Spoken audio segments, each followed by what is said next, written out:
सांगली, मिरज आणि कुपवाड शहर महानगरपालिकेच्या निवडणुका नजीकच्या काळामध्ये होत आहेत। आज आम्ही या सांगली, मिरज आणि कुपवाड शहराच्या विकासाच्या दृष्टीने गेले 7 निवडणुकांच्या मध्ये जे घडलं नाही आणि जे घडणं आवश्यक होतं ते सत्ताधारी पक्ष, मग त्या काँग्रेस असेल, राष्ट्रवादी असेल किंवा आणखीन भाजप असेल, या सगळ्यांच्या सत्ता होऊन गेल्या, परंतु त्याच्यामध्ये शहराचा विकास आराखड्याप्रमाणे काम झालेलं नाही। आणि आज सांगलीची अवस्था ही गचाळ सांगली अशी निर्माण झाली।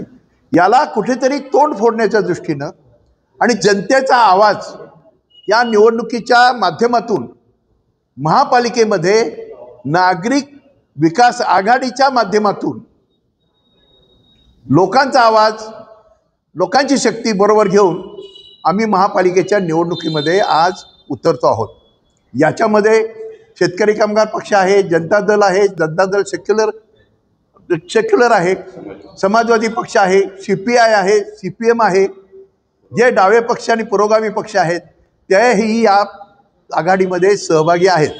आणि या सगळ्यांच्या ताकदीवर आणि जनतेच्या ताकदीवर जे या शहराचे मूलभूत प्रश्न आहेत, ड्रेनेजचा प्रश्न आहे, पाण्याचा प्रश्न आहे, स्वच्छतेचा प्रश्न आहे, रस्त्यांचा प्रश्न आहे, महापालिकेमधला झालेला भ्रष्टाचार आहे, आणि ह्या सगळ्या भ्रष्टाचारामुळं आणि आज महापालिकेमध्ये कॉन्ट्रॅक्टच्या माध्यमातून नगरसेवकांनी कॉन्ट्रॅक्ट घेऊन ही जे शहराची जी वाट लावलेली आहे त्याच्या विरोधामध्ये सर्वसामान्य नागरिक आज बोलायला लागलेला आहे।